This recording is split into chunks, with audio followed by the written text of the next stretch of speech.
Hello everyone, आज हम इस वीडियो में सीखेंगे पहाड़े और बंटवारे। इसके अंतर्गत हम वस्तुओं को समूह में गिनना और गुणा करना भी सीखेंगे। इसके लिए अगर मैं आपको ये पेंसिलें गिनने के लिए दूं तो क्या आप इनको गिन सकते हैं? मुझे लगता है कि आप इनको बिल्कुल आसानी से गिन सकते हैं। आप बता सकते हो 2 पेंसिल ये हैं और 2 ये हैं, 2 और 2 कितनी हो गई?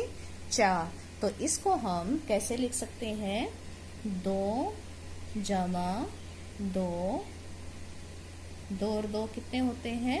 4। और आपको पता है क्या हम इसको दूसरे तरीके से भी लिख सकते हैं? कैसे? कि हमारे पास 2 बार 2 पेंसिलें हैं, यानी कि 2 समूह में 2 पेंसिलें हैं। तो इसको हम इस तरीके से भी लिख सकते हैं, 2 बार 2। तो ये हमारा क्या बन गया? 2 का पहाड़ा।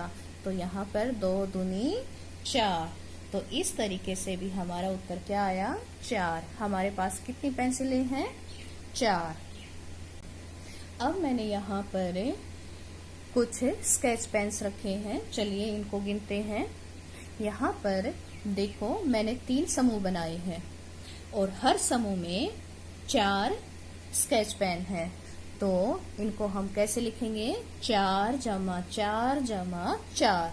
तो चलिए लिख कर देखते हैं। मैं यहाँ पर लिखती हूँ 4 जमा 4 जमा 4। तो इनको जोड़ेंगे तो हमको क्या मिलेगा? 4 जमा 4 8 और 8 जमा 4, तो हमारा उत्तर आया 12। लेकिन अगर हम इसको गुणा के रूप में लिखेंगे तो क्या लिखेंगे? देखिए कितनी बार आया है 4? 3 बार 4। तो हम इसको 3 समूह में है, 4 वस्तुएं हैं, तो हम इसको क्या लिखेंगे? 3 बार 4। तो अब 3 का पहाड़ा हम 4 तक लेके जाएंगे। 3 चौक 12, 3 चौके 12। तो इस प्रकार हमने देखा कि वस्तुओं को गिनने के लिए अगर हम समूह बना दें तो उनको गिनना और भी आसान हो जाता है। चलिए एक उदाहरण और देखते हैं। ये देखिए, यहाँ पर मैंने अब स्केच कलर्स के 2 समूह बनाए हैं और एक समूह में गिनते हैं कि कितने हैं। 1 2 3 4 5 6 7 8। 8 एक समूह में है, 1 2 3 4 5 6 7 8 और 8 ही दूसरे समूह में है।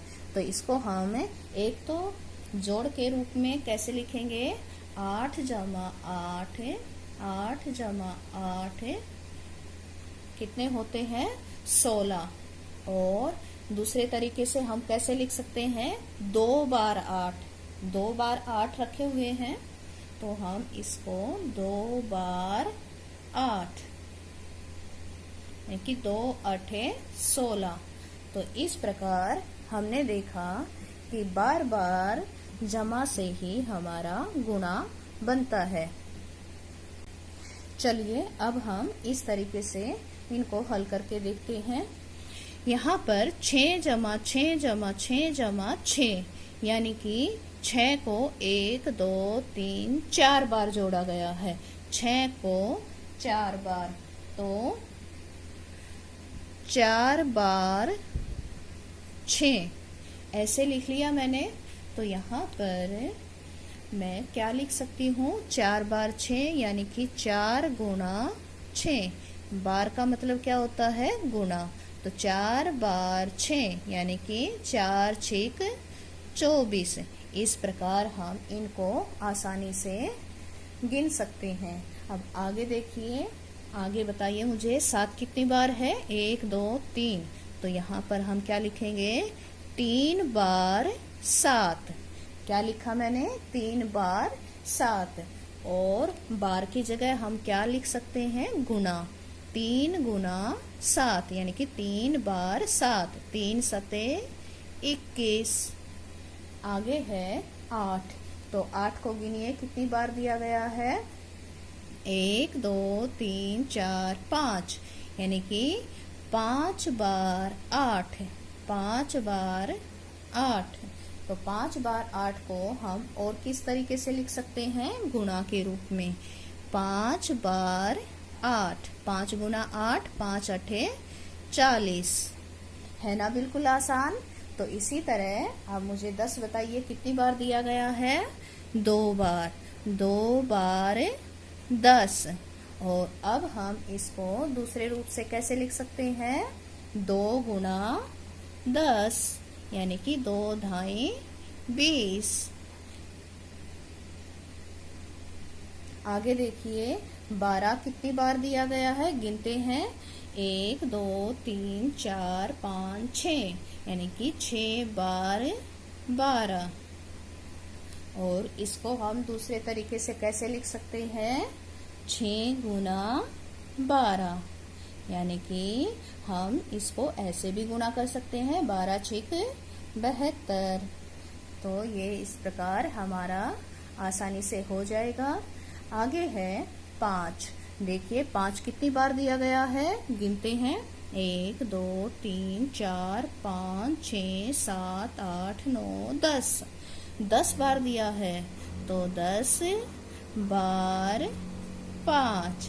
इसको भी हम आसानी से गिन लेंगे। तो इसको हम दूसरे रूप में कैसे लिख सकते हैं? 10 गुना 5, यानी कि 10 बार 5। 10 पंजे 50। तो ये था आज हमारा टॉपिक, पहाड़े और बंटवारे, वस्तुओं को समूह में गिनना और गुणा करना। ये संख्याओं पर संक्रियाओं का गुणन भी है।